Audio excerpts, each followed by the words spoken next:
పెద్దవేగి మండలం దుగ్గిరాల గ్రామం శోకసంద్రంలో మునిగింది.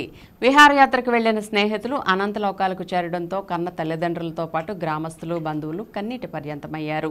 చేతికి అంది వస్తాడనుకున్న యువకులు ఇక లేరనే వార్త ఆయా కుటుంబాల్లో జీర్ణించుకోలేకపోతున్నాయి.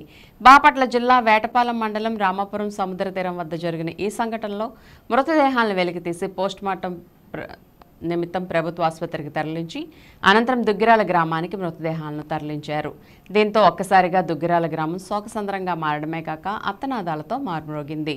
ఇదిలా ఉండగా బాధిత కుటుంబాలను దెందులూరు ఎమ్మెల్యే చింతమనేని ప్రభాకర్ కుటుంబ సభ్యులను పరామర్శించి వారికి మనోధైర్యాన్ని కల్పిస్తూ తమ ప్రగాఢ సానుభూతిని తెలియజేశారు.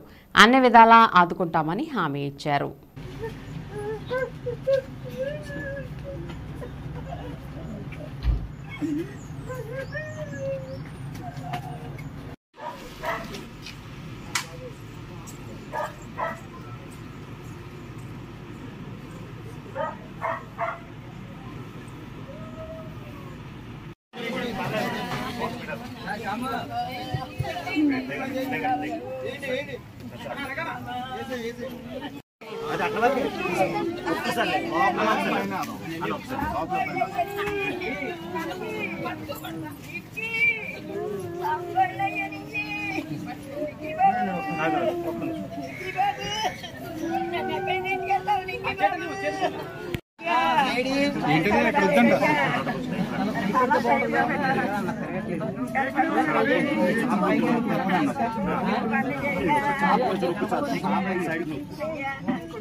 జంగల్లో